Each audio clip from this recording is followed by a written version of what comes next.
In this video, we are going to consider Cascade Charts. It is part of the critical path analysis section in the Modelling with Algorithms module for A-level further mathematics. A Cascade chart, sometimes referred to as a Gantt chart or a Cascade diagram, is one which illustrates which projects are going to be undertaken when within a project. Okay. All the activities are going to be represented in little bars, and quite often you see them in project management kind of situations. So I've got a couple of examples. In this one, I'm going to consider a Cascade chart where each activity has its own row. And some questions will ask you to draw a Cascade chart where all activities start at their earliest start time. Others will ask for other things. You just need to be a little bit flexible with how things are drawn. And often there's not just one answer. For this first question, there is just one answer because all activities are going to be drawn such that they start at their earliest start time. So what I've got here is I've got a project. All of my activities are labelled as usual, and then CPA has been completed. So the minimum completion time for this project is 12. We have activities A, B, C, D, E, F, and G. So we've got 7 activities. So when I come to draw my Cascade diagram, it's going to have 7 rows and it's going to go across 12 units. Okay. So 12 units on my horizontal axis. So each square on my scale is going to represent 1 unit of time, whatever that unit of time be. Again, I've been quite vague throughout this series. 1, 2, 3, 4, 5. Not necessarily on purpose, but just because 8, 9, 10, just because the units of time don't really affect the procedure of CPA. And then 7 rows, 1 for each activity in this case. That's not always the case, but in this case, I am going to draw a Cascade chart, 1 for each row, each activity. So I've got A, B, C, D, E, F, and G. B, C, D, E, F, and G, and each activity is going to start at its earliest start time. So for that, I need to refer to the network. Okay, so activity A, B, and C can all be started as early as you can, so at 0. A is going to last for 4 units of time, B is going to last for 6, and C is going to last for 5. So A is going to last for 4, so that's going to go up to there, and we can see this is now going to be a bar. And because each row is represented by an activity, I don't have to label this bar as A because it is already in column A. B lasts for 6, so it's going to go over to there. I suppose you could shade it in. There's B. C lasts for 5, so it's going to go up to there.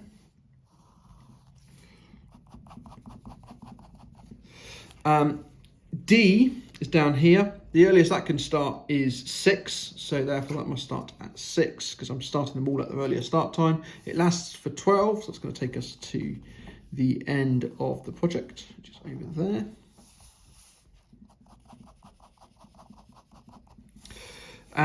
E, earlier start time is 4, so it's going to start at 4, and it's going to last for 5 units of time. So starting at 4, lasting for 5 units of time. So 1, 2, 3, 4, 5. It's going to finish there.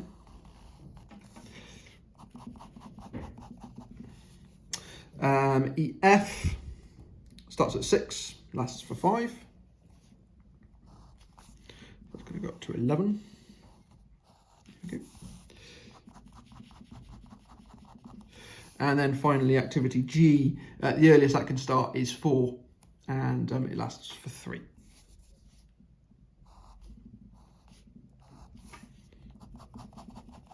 There we go. So this is my Cascade chart for this project. Okay, and that would be my answer. This particular one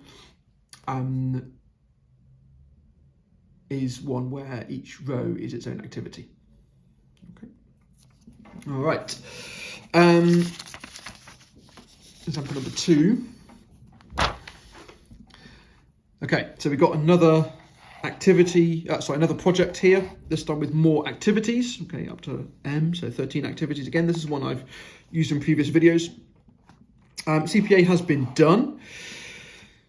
Given that activity H requires no workers and all other activities requires exactly one worker, draw a cascade chart which shows how the project can be completed in the minimum completion time with 3 workers. So this time, my cascade chart is not going to have 13 rows because each activity is not going to be on its own row. This time, each row is going to be a worker, and I want to do this with 3 workers. So here's my framework for my cascade chart. And we've got the units of time again along the horizontal axis. This time it stops at 30 because 30 was the minimum completion time of my project. And I've got 3 workers because I want to show how the project can be completed in this minimum completion time. Okay, 30 units of time with the 3 workers. Okay. Each activity requires exactly 1 worker except for activity H. So for the purposes of this cascade diagram, I can ignore activity H altogether. Okay, so let's get on with having a look at doing this. So when it comes to problems like this, I'd always recommend starting with the critical path. Okay, so the critical path was activity B, then it went down to E, then it went down to I, and then up to M. Always start with the critical path and just get 1 worker doing it. If the project can be done in 30 units of time with 3 workers, then just set 1 worker on the critical path. That saves a lot of time, and then things are already in place. So B starts at 0 and goes to 10, so it's going to be there.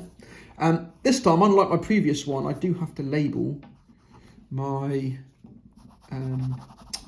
my box because worker 1 will be doing more than 1 activity. So I'm just labeling it with the letter B. So we can see that this is activity B. Then E goes into place. He's going to do activity E straight after that. There we go. Activity I is 7. So that's 2, 4, 6, 7. That's going to go to there. Again, labeling that with the letter. And then activity M, which is 11, will take us up to the end of the project. Okay, here we go. So there we go. Worker 1 has been set the task of completing the critical activities. Okay, so this now is where we think about what worker 2 could be doing. So let's look back at the network. We want worker 1 to start I as soon as possible, number 12, which means activity C, although it's not critical, it still needs to be done before 12 units of time into the project. So we might as well give C to one of these 2 workers. So if I give C to worker number 2, pop that one in there. There we go. So I'm going to give activity C to worker number 2, so that activity C is now finished in time for activity I to start on day 12. Okay. As for worker 3, there's nothing else he can be doing except for activity A. That is the only other option we have available to us at this time, so we might as well give him activity A to do. So that's 3 units of time there. Okay, all right, so the beginning of my cascade chart. All right, so the next thing to consider is H needs to be done quickly. Because we want to get that in and out the way so that worker 1 can get on and do activity M. So again, I'm looking at the critical path. I'm making sure that everything is met in time for this worker to get on with it. However, activity H requires no workers. So that doesn't actually need to appear in my cascade chart at all, so I can ignore that. So I don't need to worry about anything else in this critical path. So I now just need to work on these activities at the top here and just get these in and out of the way. So the next one to work on is activity D. That can't be started until after B is finished. So it can't be started till here. Worker 2 is already occupied with activity C at this time, so you might as well give this to worker 3. It's 4 units of time. That's 2 boxes on my scale. And it's going to pop a D in there. Okay, so he's got a bit of time off here. There's nothing he can do. Okay, activity G can also be completed at that point as well. So we might as well set the other person off on that. So 1, 2, 3, 4, 5, 6, 7, 8. That's going to finish at the same time that I finishes. Here we go. So G is now in place. F and J. So F just requires D to be done, so we can set work of 3 on that. So F is 3 units of time, so that's going to finish there.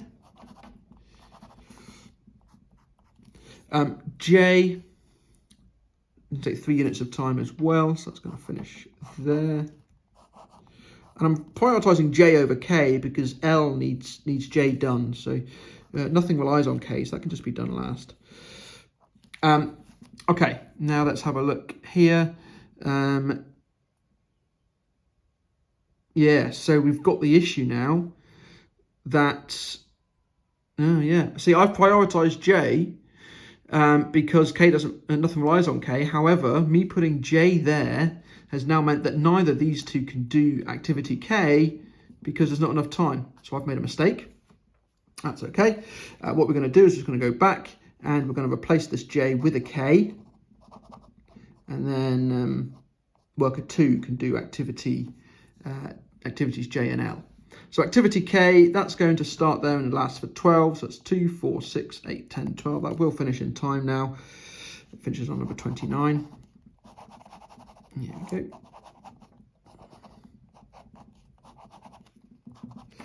So this is K as well. All of that is K. And then J takes 3, so that can go in there. And then finally L takes 7. So that's 1, 2, 3, 4, 5, 6, 7. I'll finish there. There we go. Okay, so all 3 workers are kept relatively busy, particularly towards the end of the project. H doesn't need someone. If we needed someone to do H, then we'd need more than 3 workers if we wanted to get it done in the minimum completion time. Okay, brilliant. So that's Cascade Charts. You can get ones that look like this, where each row is an activity. You can get ones that look like this, where each row is assigned to a resource or a worker. But just bear in mind of the question and make sure you answer what has been asked of you. If you have any questions, please just pop them in the comments below. Otherwise, check out other videos for more CPA content.